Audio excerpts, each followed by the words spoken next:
Are the undeclared 2020 candidates really deliberating, or are they just being deliberate? It is kind of the open question right now, and frankly, it's taking all of us in the Washington press corps for a little bit of a ride. Maybe, or maybe this is just part of the process. Take Sherrod Brown, the junior senator from Ohio.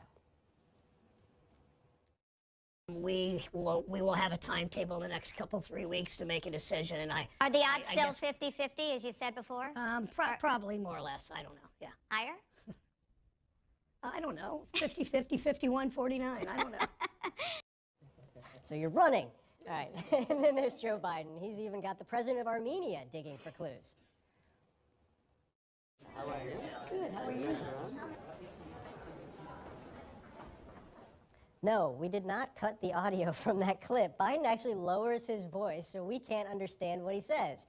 And that's how desperate everybody is, basically, at this point in time, for breadcrumbs. But it's also kind of the reality of this moment. Look, it's a huge decision. I don't in any way knock anybody for taking the time to actually figure it out. But I think one of the questions becomes, what are you waiting for at this point? Your sense of things? And I know it's to an individual person. So. Right. I mean, everyone, now that the field is going to be massive, everyone knows that. So when they do announce, they want to make sure that it's splashy enough, that it grabs enough attention, that they can maybe dominate the news cycle for the few days surrounding their announcement.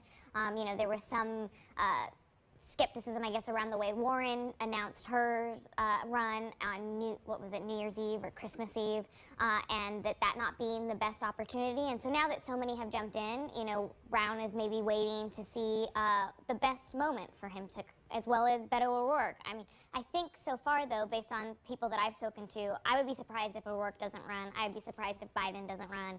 Brown, I'm not so sure about. He may.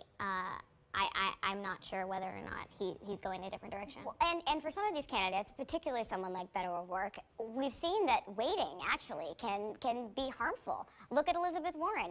Maybe she should have run the last time. There's definitely been a discussion about whether that should have happened. So it's kind of a, when you're someone like Beto O'Rourke or even Sherrod Brown, there's also the sort of why not? You're keeping your profile up there, you're raising your national profile, and you're making yourself a player no matter what.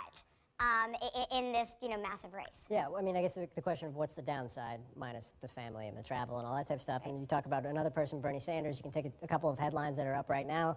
New York Post saying Bernie Sanders might launch a presidential bid at Brooklyn College. Politico, Bernie Sanders records a video announcing a 2020 campaign. I think everybody at this point expects Bernie to get in.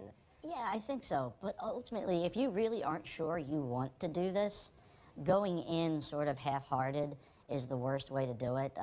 Our friend Kevin Madden said this to me years ago. Like, if you're still trying to decide whether or not you're going to run, you're not going to run a really good campaign because it's so grueling.